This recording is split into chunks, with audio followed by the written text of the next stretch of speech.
السلام علیکم ورحمۃ اللہ۔ آپ نے وائس بھیجی ہے امام المشرکین الیاس قادری کی۔ کہتا ہے ماہ رمضان کا جب چاند نظر آ جائے تو مغرب کی نماز کے بعد سورۃ القدر پڑھنی ہے اور وغیرہ، اور 21 بار سورۃ القدر کی تلاوت کرنی ہے۔ ماہ رمضان کا چاند نظر آ جائے تو پھر نماز مغرب کے بعد یا جو بھی وقت ہو 21 بار سورۃ القدر کی تلاوت کرنے سے رزق میں برکت ہوگی۔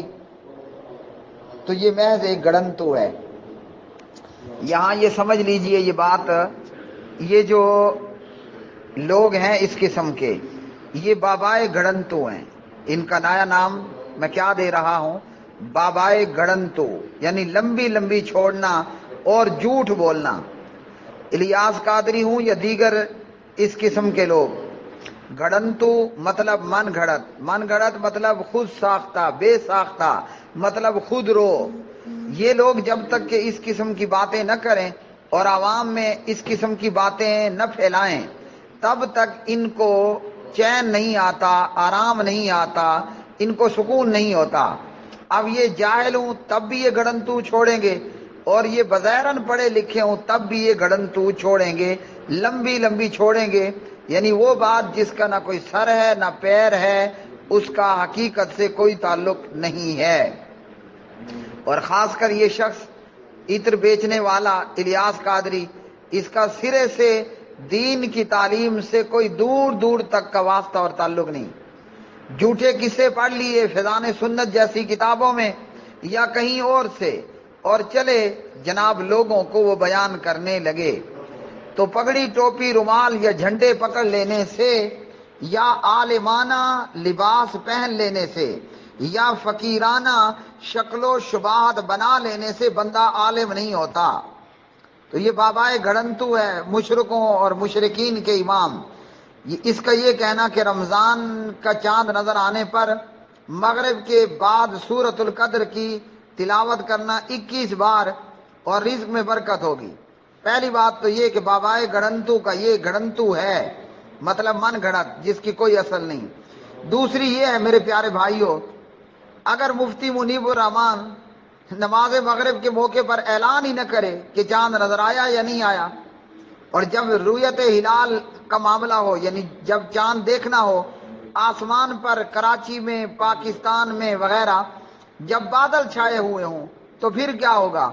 اور مفتی منیب جا کر، رؤیت ہلال کمیٹی کا چیئرمین، اگر وہ جا کر اعلان کرتا ہے جناب رات گئے دیر سے لیٹ وقت میں، جبکہ مغرب بھی ہو گئی عشاء بھی ہو گئی، تو الیاس قادری کے بتائے ہوئے اس الیاس قادری کہتا ہوں، بابائے گڑنتو کے اس بتائے گئے گڑنتو کا پریکٹیکل کیسے ہوگا کہ جناب ابھی تو مغرب ہم نے پڑھ لی، ابھی عشاء بھی پڑھ لی ہے، اور مفتی منیب الرحمان چیئرمین رؤیت ہلال کمیٹی وہ عشاء کے بعد جا کر اعلان کرتا ہے رؤیت ہلال چاند کے نظر آنے کا۔ تیسری بات، ہم پوچھتے ہیں اللہ کے قرآن سے، سیدھی بات ہے، اللہ کے قرآن سے پوچھتے ہیں کہ جناب ہمیں رزق چاہیے اور رزق بھی بابرکت چاہیے۔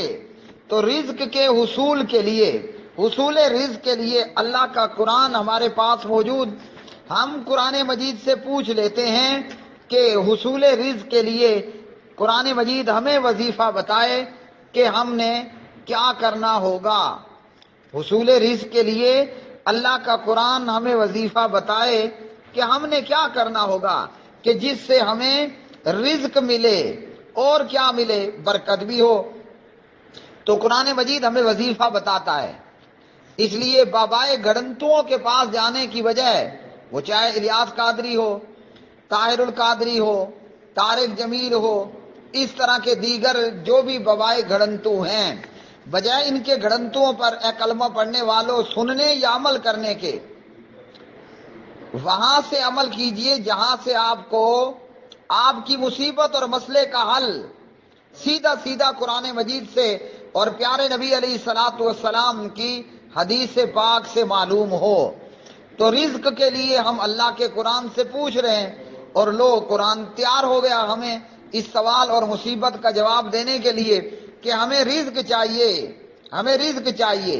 رزق کیسے حاصل ہوگا؟ اعوذ باللہ من الشیطان الرجیم. فَقُلْتُ اسْتَغْفِرُوا رَبَّكُمْ إِنَّهُ كَانَ غَفَّارًا يُرْسِلِ السَّمَاءَ عَلَيْكُمْ مِدْرَارًا وَيُمْدِدْكُمْ بِأَمْوَالٍ وَبَنِينَ وَيَجْعَلْ لَكُمْ جَنَّاتٍ وَيَجْعَلْ لَكُمْ أَنْهَارًا. اس آیت کا ترجمہ سننے سے پہلے سن لیں. جس کو اللہ نے قرآن دیا وہ آپ کے سوال کے جواب پر قرآن پڑھے گا. جس کے پلے کچھ نہیں وہ بابائے گڑنتو کی طرح گڑنتو لگائے گا. یہ جو قرآن نے ہمیں بتایا ہے یہ پارہ 29 ہے. سورت کا نام نوح ہے اور اس کی آیت نمبر ہے 10، 11 اور 12. کہا کہ اپنے پروردگار سے بخشش مانگو. کیا مطلب؟ استغفر اللہ استغفر اللہ استغفر اللہ کا ورد کرو. کیا ملے گا استغفر اللہ کرنے سے؟ پہلا فائدہ تمہارے گناہ بخش دیے جائیں گے. استغفر اللہ پڑھنے کا پہلا فائدہ گناہ دور ہو جائیں گے. آپ کا سسٹم، آپ کی ونڈو سے گناہوں کا وارث ختم. آپ کے اعمال نامے میں موجود گناہ ختم ہو جائیں گے. کس بات سے؟ استغفر اللہ کہنے سے. اچھا جی، دوسرا فائدہ کیا ہوگا؟ دوسرا فائدہ یہ ہوگا کہ اللہ سبحانہ و تعالیٰ تم پر آسمان سے کیا کرے گا؟ خوب برستا ہوا آسمان کو چھوڑے گا. مطلب بارش کا نزول ہوگا. آسمان سے بارش برسے گی. بارش سے کیا ہوتا ہے؟ بارش سے یہ ہوتا ہے کہ آپ کے پینے کے لیے بھی پانی ہے، آپ کے کھیتوں کے لیے بھی پانی ہے، آپ کے جانوروں کے لیے بھی پانی ہے. تو جب کھیت میں پانی پڑے گا، گندم ہے، چاول ہے، جو بھی اللہ نے زمین سے اگنے والی چیزیں اگانی ہیں وہ سب آپ کو ملے گی. تیسرا فائدہ کیا ہوگا؟ اللہ تمہیں خوب پے در پہ مال اور اولاد میں ترقی دے گا. ہاں جی، اللہ تمہیں رزق عطا کرے گا، مال بھی عطا کرے گا اور اولاد بھی عطا کرے گا. اور کیا دے گا؟ باغات دے گا اور تمہارے لیے نہریں نکال دے گا. تو رزق کے حصول رزق کے لیے کیا کرنا ہے؟ آپ نے کہنا ہے استغفر اللہ. حضرت محمد صلی اللہ علیہ وسلم کی سنت مطابق آپ روزانہ 100 مرتبہ استغفر اللہ کریں، بغیر گنتی کے. اس سے بھی زیادہ کریں. نماز کی پابندی لازمی ہے. جتنا زیادہ بندہ مومن استغفر اللہ کرے گا اللہ تعالیٰ گناہ بھی بخش دے گا، بارشیں بھی ہوں گی، مال اور اولاد بھی عطا ہوگا، باغات بھی ملیں گے، اور جب پانی ہوگا تو نہریں ہی نہریں ہوں گی. تو اس لیے قرآن مجید نے حصول رزق کے لیے ہمیں وظیفہ بتایا، وہ ہے استغفر اللہ.